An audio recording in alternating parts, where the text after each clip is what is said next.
सद्गुरुं अखंडानंदबोधाय शिष्यसंतापहारिणे सच्चिदानंदरूपाय तस्मै श्री गुरुवे नमः। तस्मै श्री गुरुवे नमः। ओम अखंडमंडलाकारं व्याप्तं येन चराचरं तत्पदं दर्शितं येन तस्मै श्री गुरुवे नमः। तस्मै श्री गुरुवे नमः।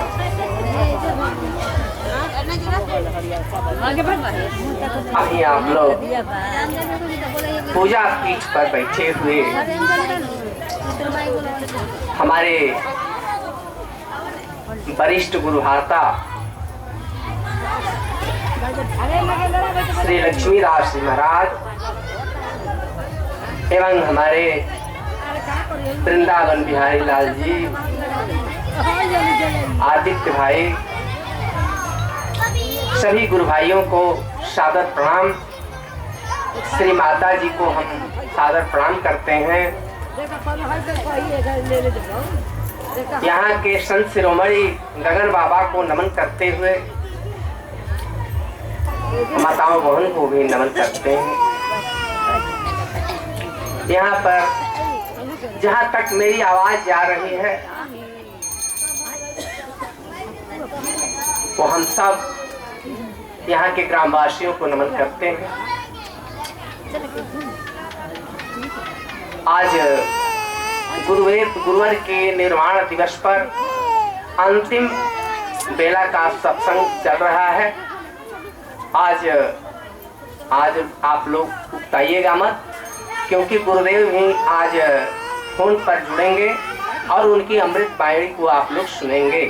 हमारे गुरुदेव बंगलौर से बोलेंगे, मोबाइल द्वारा आप लोग का ब्रॉडकास्टिंग करेंगे। आप लोग प्रेम से सुनिएगा। तब तक हम कुछ कह दे रहे हैं। आप जिनकी कथा सुनने के लिए आप लोग आतुर हैं, उन्हीं की कथा मैं सुनाऊं तो अच्छा रहेगा। एक बार आप लोग अपने मन और वाणी को पवित्र करिए, क्योंकि बिना भजन किए बिना मुख से कुछ बोले कुछ कहा नहीं जा सकता। आप लोग पीछे से बोलिएगा, राम नाम कहना तो पिलुआ काटी।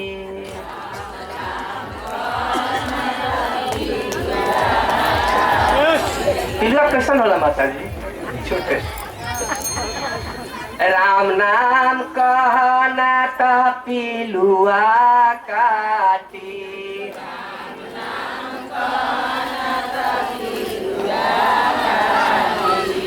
सुतलो में काटी भैया, जगलो में काटी।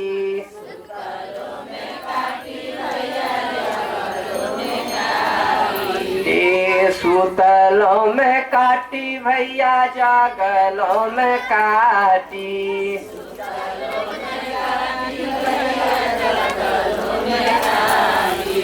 आई है जमुराज तो पकड़ ले घाटी।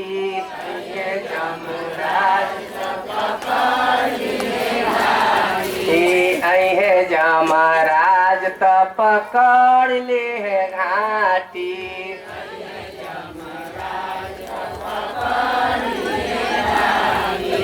राम नाम कहना तो पिलुआ काटी।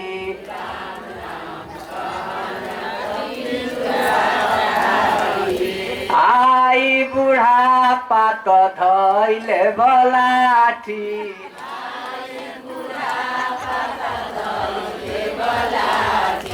राम नाम कहना तो पिलुआ काटी।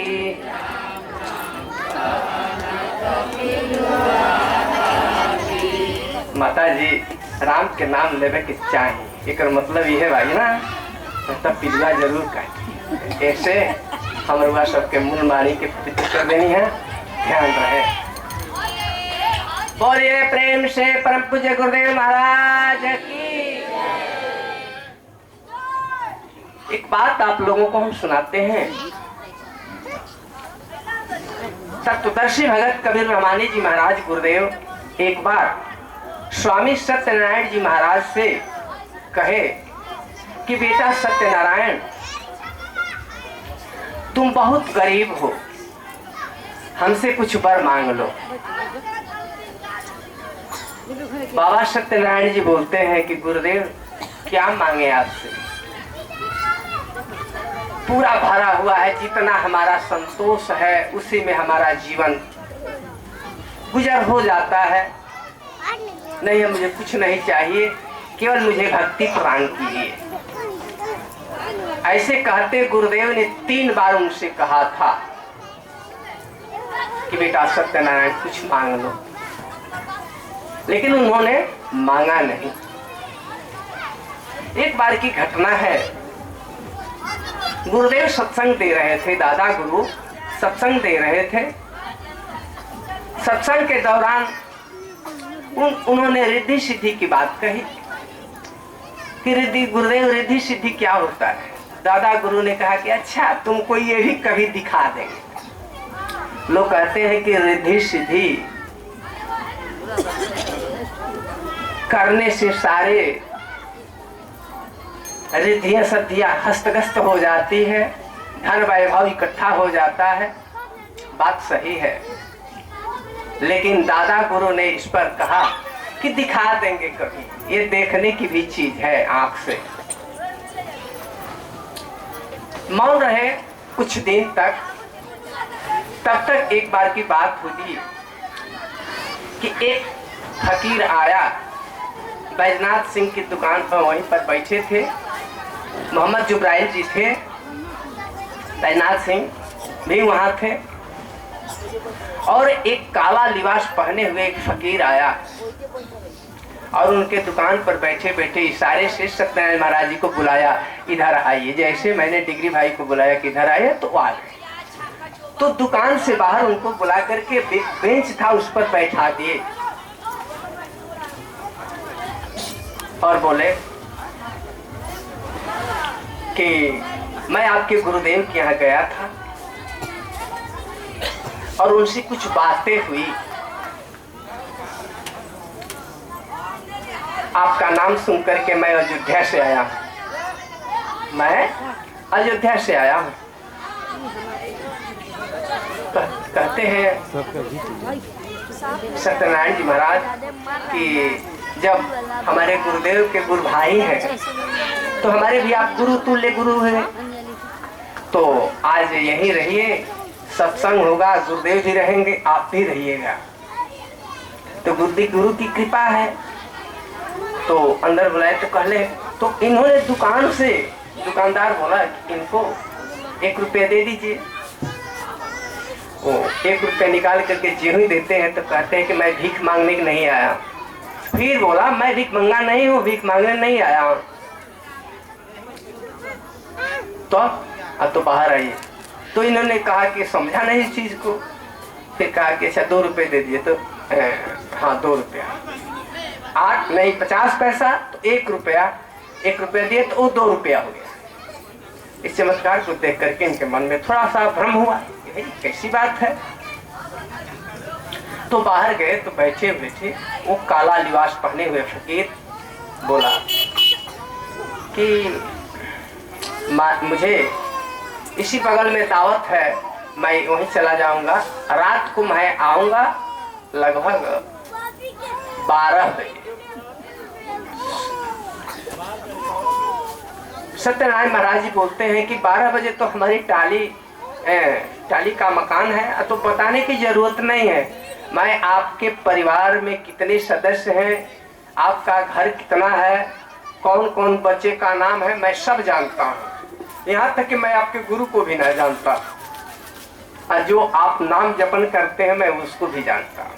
ये सब बातें होने लगी और सभी लोग बैठे थे, लेकिन ये बात केवल सत्यनारायण महाराज जी और फकीर ही सुना था और तीसरे चौथे पांचवे लोग नहीं सुन पाए। जो कि बात जोर जोर से हो रही थी, लेकिन 2 के सिवाय तीसरा नहीं सुना, केवल साय साय का आवाज आ रहा था। तो स्वामी जी हमसे कह रहे थे कि दिनेश जब वो आया फकीर, तो देखे कि उसके शरीर से खुशबू आ रहा है, सेंट आ रहा है। तो सारी बात हुई तो उन्होंने कहा कि तब ऐसा है कि मैं अब चलता हूँ। तो कहे कि नहीं साहब, आज रहते तो अच्छा होता। तो ठीक है, मैं रात को 12 बजे आ जाऊंगा। तो 12 बजे तो बंद हो जाती है मेरी बाड़ी की दुकान में, क्या कहते हैं उसको, गेट, बाड़ी की गेट बंद हो जाती है, कैसे आइएगा? मैंने कहा कि ठीक है, आपके जाने के पहले एक जुगनू जाएगा। मैं कहा कि ठीक, और कैसे आएंगे आप? अब तो बाएं से हम चले आएंगे, अब टाली को उठा करके, ऊपर से टाली का घर था, उठा करके चले आएंगे। ठीक है। अभी सारे बात हो गई सारी, तो धीरे धीरे निकलना शुरू किए। जब दुकान से बाहर निकलते हैं तो महाराज जी इधर उधर देखते हैं तो फकीर अंतर्ध्यान हो गया, कहीं पता नहीं चला। अब ये तो इनके मन में बेचैनी हो गई कि वो गया तो कहाँ गया। रात को 12 बजे आने को कहा। दादा गुरु के पास गए थे, बैठे थे बैजनाथ सिंह, मोहम्मद मियाँ साहब। बोले कि बेटा बड़ा घबराए लगते हो, क्या बात है? कहा कि गुरुदेव ऐसी ऐसी बात है, फकीर काला लिबास पहने हुए आया था। वो सारी बातें बताया और कहा कि 12 बजे रात्रि को मैं आ जाऊंगा और पहले एक जुगनू जाएगा। सारी कथा उन्होंने दादा गुरु से आश्रम पर जाकर के बता दी। गुरुदेव पीछे जाकर के आश्रम पर धीरे से जाते हैं भीतर और थोड़ा सा आंख बंद करके देखते हैं, ओ वही है, ठीक है आने दो। तो बेटा घबराना नहीं, हम भी आ जाएंगे, वहां हम भी आ जाएंगे। तो बाएं से आएगा तो मैं दाहिने से चला आऊंगा। इसमें सब रहस्यमय चीज है, लेकिन डरना मत। क्या कि नहीं डरेंगे। तो महाराज सत्यनारायण जी बड़े सिगरेट पीते थे उस समय। एक पैकेट सिगरेट लिए और कामता प्रसाद मिश्रा के एक भाई लड़का था जयप्रकाश मिश्रा, उनको ले लिए। कहे कि तुम रहो और रात्रि को वहीं रहना, हमारे साथ तुमको खेला देखने को मिलेगा, तुमको खेला देखने को मिलेगा। लेकिन यह ज्ञान ऐसा है कि जो व्यक्ति नहीं जानता है और उसके साथ हो जाएगा तो उसके साथ धोखा भी हो सकता है। तो इसको लेकर के सुलाए तो 5 मिनट पहले आने वाला था जो जुगनू, इसके पहले ही जयप्रकाश बेहोश होकर के गिर गया चौकी। ये सच्ची घटना मैं बता रहा हूँ, हमारे सत्यनारायण महाराज जी हमसे खुद करे। जब ऐसी घटना हुई तो उसको मैं सिगरेट से जलाने लगा कि उठ जाएगा, लेकिन उठे कहां से? उसको तो माया रानी ने बांध दिया था। तब कुछ ही क्षणों में वो फकीर जो है प्रकाश लिए हुए बाएं टाली से उठा करके आया।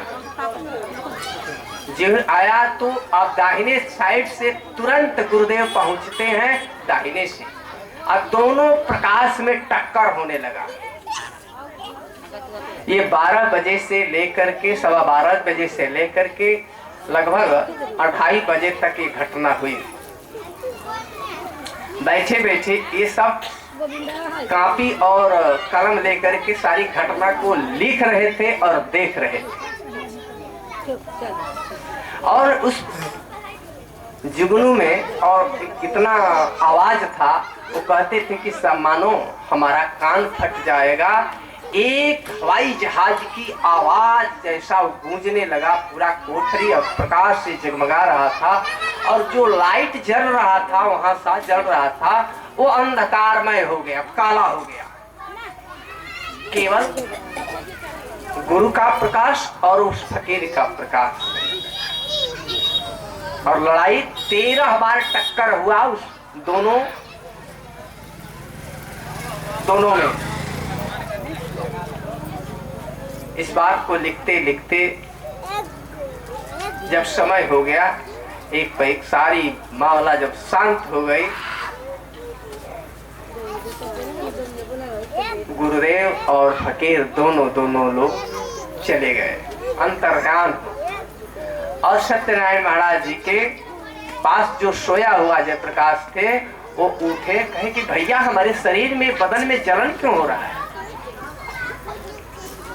बोले कि जलन इसलिए हो रहा है कि देखियो सिगरेट से मैं कई बार जगाया लेकिन आप नहीं जगे। तो आया था तभी तो हम जगा रहे थे, तुम सोए थे, सोए रह गए। अब देखिए क्या घटना घटती है। तो उठे, देख लो, पढ़ लो, ये पढ़ा भी दिए उसको। तो हमको क्या हो गया था तो पता नहीं क्या हो गया। अब ये सब सत्यनारायण महाराज जी अब गुस्सा से बाहर हो गए कि गुरुदेव आकर के मेरे सारे खेल को बिगाड़ दिया। रिद्धि सिद्धि थी, वो फकीर था, हमको कहा कुछ मांग लो, हम मांगने वाले थे। अब रात भर तो ये सोए नहीं, बेचैनी थी।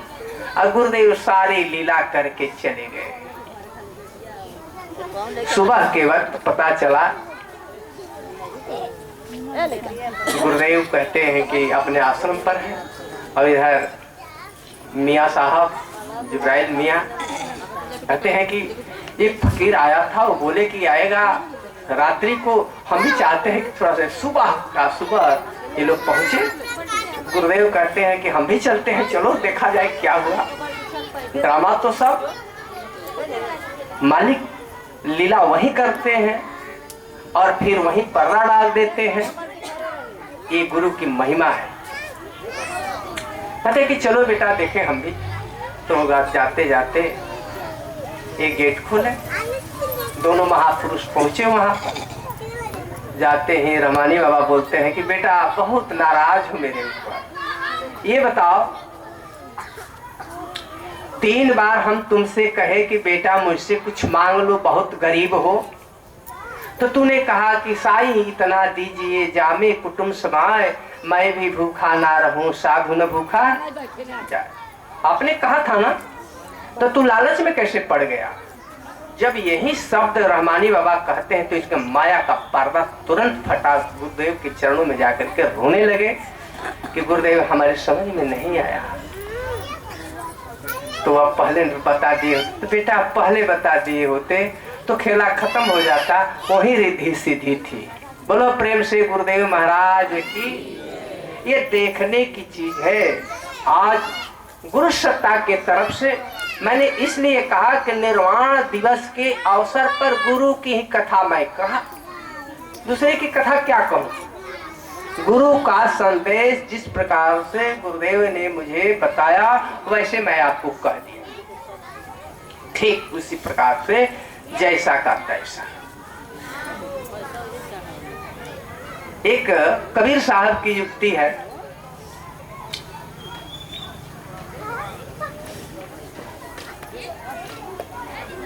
कि पपिहा के मन देख कर धीरज रहे नरंच, अमरते दम जल में पड़ा तउन बोरी चंच।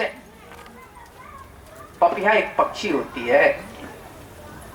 पपिहा का आप लोग नहीं देखे होंगे, स्वाति नक्षत्र के जल को पीता है माता।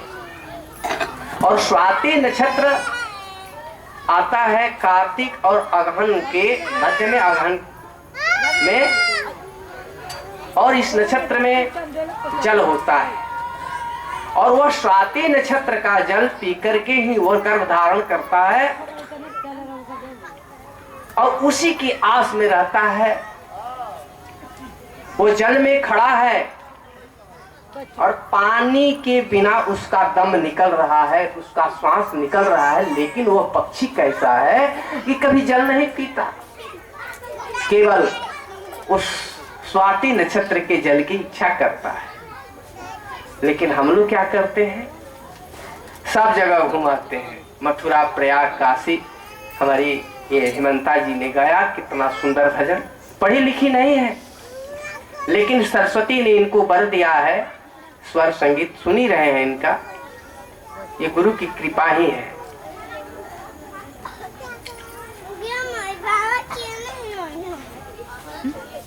तो स्वाति नक्षत्र के जल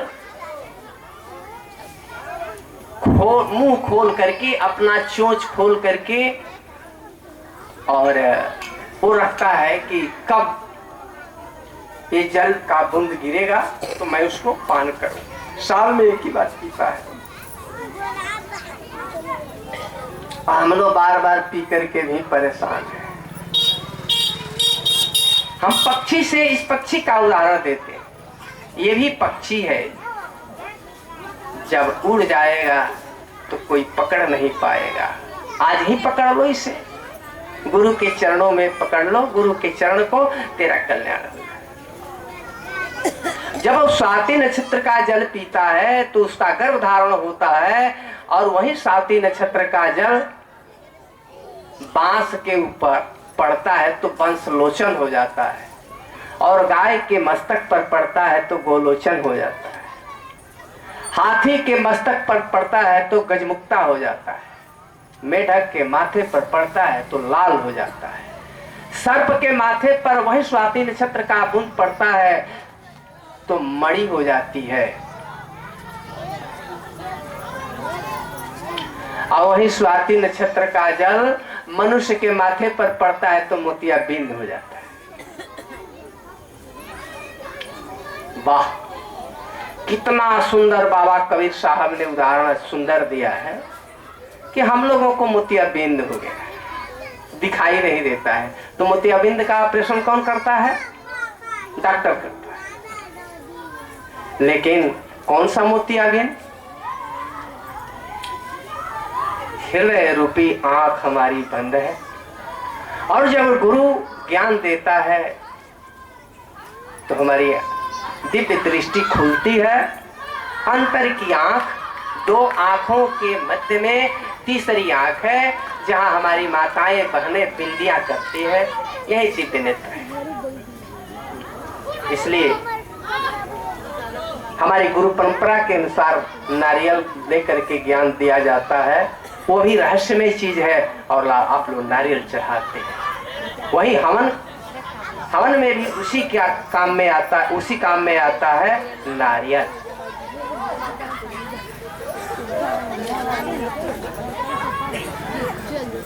तो उस कथा हम इसलिए सुनाए कि आज यहाँ पर प्राथमिक विद्यालय से लेकर और पीएचडी करने वाले लोग यहाँ बैठे हैं। हमने कहा कि सबको सुना दे कि एक ही कथा सबको आनंद आ जाए। तो हम यही कहेंगे आप लोगों से कि गुरु की महिमा को जान करके, गुरु की कृपा जानकर एकमात्र परमात्मा से मिलन के लिए प्रेम से आप लोग उनका गुणगान सुमिरन करते रहें। जब जब भी हम लोगों का आगमन होता रहेगा, क्षेत्र में आप लोग बुलाएंगे तो हम लोग आएंगे। इसके लिए हम लोग तत्पर है गुरु के संदेश को सुनाने के लिए। कभी भी हम आपका सेवा करते रहेंगे। एक कथा और सुना देते हैं आपको। दान का बड़ा महत्व है, लेकिन हमारी भरगो ज्योति दरबार की संस्था के जितने गुरु भाई हैं वो जानते हैं कि हमारे बाबा लोग आते हैं प्रवचन करने के लिए, तो हम लोग धनराशि नहीं लेते हैं, लेकिन बड़े बड़े यूट्यूब पर चैनल पर आने वाले बाबा लोग 35,000, 40,000, 50,000 रुपए का मांग करते हैं और प्रवचन दे करके और गांव से लूट कर लेकर के चले जाते हैं लोग, यज्ञ के नाम पर धोखा दे करके, आंख में धूल झोंक करके। लेकिन मेरी संस्था गुरुदेव ने ऐसा नहीं कहा। हम लोग स्वयं आते हैं अपने खर्चे से और अपने खर्चे से जाते हैं, और यहाँ आपका खर्चा लेकर के, भोजन करके, आपका दाना खा करके हम लोग प्रवचन सत्संग सुना करके और कल्याण करके जाते हैं। सुनने में बात आई तो मैं इसलिए कह दिया। हम दान मांगते हैं खाने के लिए नहीं, खिलाने के लिए। यहाँ 15 दिन आप सत्संग कराइएगा, मैं 15 दिन रहूंगा, 15 दिन कथा सुनाऊंगा। हमारे बाबा जी भी रहेंगे, 15 दिन सुनाते रह जाएंगे। लेकिन हम लोग एक पैसे, एक कौड़ी भी नहीं ले सकते। दान का महत्व ये है। अब जीवों को खिलाइए, गरीबों को दान कीजिए। दाने न तुल्यो निधिरास्ति नान्यो लोभा चनान्यो तेरी तो पृथिव्याम। दान का महत्व क्या है अब आपको मैं आगे बता। एक परिवार में एक सेठ जी थे, उनकी एक पत्नी थी। वो सेठ जी का नाम था दानचंद। क्या नाम था? दानचंद। लेकिन कभी दान नहीं किए थे। छोटी सी थोड़ी सी कथा है, सुना करके हम अपनी वाणी को विराम देंगे। हमारे बाबा जी का समय आएगा। दानचंद नाम था उनका। तो उनकी पत्नी ने कहा कि स्वामी, कभी आप दान नहीं करते हो और न किसी को कुछ देते हो। साधु फकीर भी आता है तो ऐसे ही चला जाता है। तो आज स्नान करने गंगा घाट जाइए और कुछ तो दान कर दीजिए। कहा कि ठीक है, मैं जा रहा हूं। वो गया, अपनी पत्नी की बात सुनकर वो गया। जाने के बाद मन ही मन सोचता था कि 15 किलोमीटर यहाँ से गंगा जी है। अब टेम्पू पर और गाड़ी से नहीं जाएंगे, पैदल ही गया कि पैसा खर्चा हो जाएगा। वो पैदल गया। पैदल जब गया तो देखा कि बहुत भीड़ लगी है गंगा घाट पर, लोग स्नान कर रहे हैं। तो मैं वहां क्यों जाऊं? वहां पंडा आकर के पकड़ लेगा और हमको दान देना पड़ेगा। न जाए तो हम जा करके मुर्दा घाट पर हो जा करके स्नान किया। भगवान ने सोचा कि आज एक लीला करनी चाहिए। भगवान प्रेम से प्रकट होते हैं और कहते हैं चलो आज इसका भी हम परीक्षा लेते हैं कि दान देता है कि नहीं। भगवान पीछे पड़ गए। वो पंडा का रूप धारण कर लिए और जो ही एक डुबकी लगाया मुर्दा घाट पर जाकर के और नीचे अपना सर के करके और डुबकी लगाया और ऊपर किया तो बोलते हैं पंडा बाबा कि यजमान की जय हो, यजमान की जय हो। आज पुण्य का समय है, कुछ दान तो दीजिए।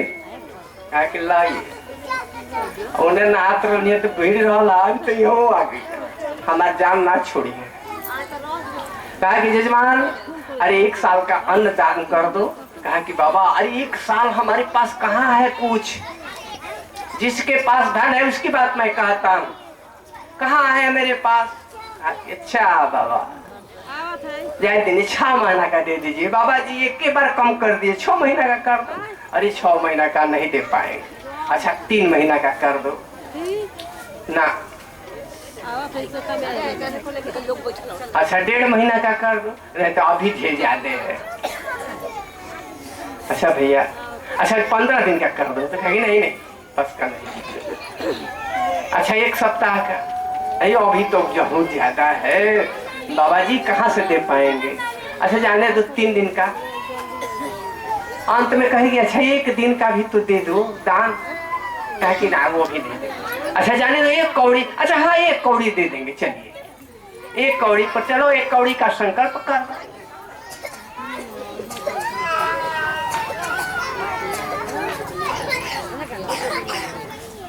तो 1 कौड़ी के लिए संकल्प कर दिया कि चलो बाबा जी को हम 1 कौड़ी दान कर देंगे। अब ये मन में विचार करने लगे और वहां से पंडा बाबा चले गए। अब मन में सोचता है कि लाना मुर्दा घाट पर आई तो यो पीछे लागल। अब का करिए 1 कौड़ी दे वहीं के पड़ी हमारा।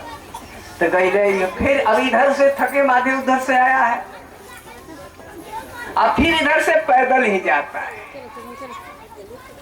वो कैसा कृपण था, कृपणा कश्यनाति न ददाति न चाशनाति धनम रक्षत जीवता प्रातः स्मृत्या कृपण कश्यनाति। न दान देता है, न स्वयं खाता है, और अपने समान बढ़कर के जीव से भी बढ़कर के अपना उसको रक्षा करता है। वो कृपण किसी को प्रिय नहीं लगता है। तो घर पहुंचते हैं तो पत्नी ने कहा कि अरे कुछ दान पुण्य हुआ। अरे क्या दान पुण्य हुआ, एक पंडा आ गया, वही एक कौड़ी का संकल्प करा दिया है, वही सोच रहे हैं कि कैसे दिया जाएगा, वो भी देने लायक तो मैं हूं नहीं, कैसे दूं, आशा धन रखा हुआ है घर। तब अब थके मादे था, सो गया तो उसकी पत्नी बाहर थी। पंडा बाबा पीर आ गए, कहते हैं कि यजमान की जय हो, यजमान की जय हो, यजमान की जय 3 बार बोले। पत्नी बोले कि हाँ पंडा बाबा, अब तो हमारे यजमान कहाँ है, अब तो घर में है, सोए हैं। तो धीरे से आकर के देखता है कि वो तो पंडा वही है। आगे धीरे से देख करके जंगले से और चला गया, कह दो कि बीमार है, कह दो बाबा बीमार है। तो पत्नी बोले कि पंडा बाबा हमारे पतिदेव बीमार है। कहा कि ठीक है बीमार है तो अब यहीं हम लीटी लगाएंगे, शाम को यहीं खाएंगे, यहीं रहेंगे, बीमार है तो ठीक होंगे तो हम जाएंगे। कहा कि अरे दादा अब तो लिट्टी चोखा भी खिलाना पड़ेगा बाबा को, ना हो तो यहाँ से अब विदाई कैसे करें। देखिए वो दानचंद भी बड़ा चतुर था, हमारे भगवान भी चतुर थे, देखिए क्या लीला चलती है। पंडा बाबा वहीं पर बैठ गए आसन लगा करके। इनको देना नहीं है, भगवान को लेना है। हम देना नहीं चाहते हैं, आप लेना चाहते हैं। अब देखिए कौन भारी पड़ता है, कौन हल्का पड़ता है। अब पंडा बाबा बैठ गए लिट्टी लगाने के चक्कर में। तो बोल दीजिए कि जा करके कि दानचंद सेठ मर गया, बोल दीजिए ना। तो बोली जा करके सेठ जी की औरत, पंडा बाबा वो मर गए, क्योंकि वो सांस रोकने की विधि जानते थे तो सांस रोक लिए, सांस रोक लिया। अरे अब सुन के पंडा बाबा कहे कि अब क्या करें। पंडित के अब रोने धोने लगी, वो सांस रोक लिया, सांस रोकने की विधि है, रोक लिया।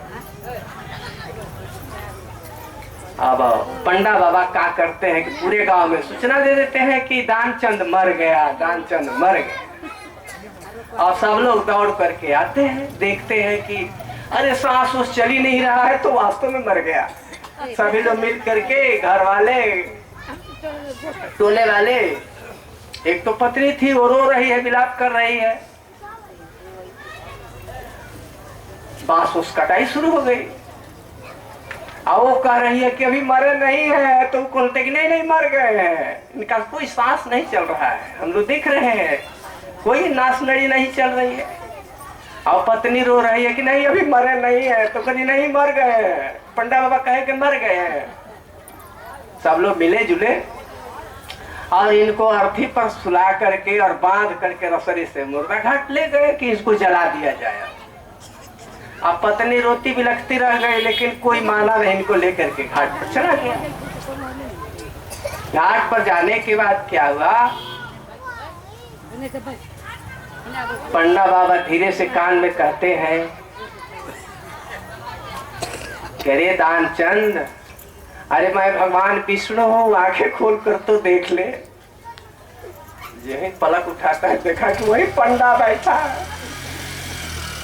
राम राम, अरे भैया, अरे वो भी दे दो दरवा। तो कहता है कि अरे बाबा अब क्या करें, वो कौड़ी मुझे माफ कर दीजिए, अच्छा जाओ, हम तो हार गए तुमसे बेटा, तुम जाओ ऐसे ही चला जाओ। उठ करके चला गया, आपकी बहन चली गई। ये दान चंद का मतलब है दान देने की प्रवृत्ति ऐसे लोगों की है। चलो बड़ो प्रेम से गुरुदेव महाराज की। अच्छा आ गई, मैंने कह दिया, लेकिन हम लोग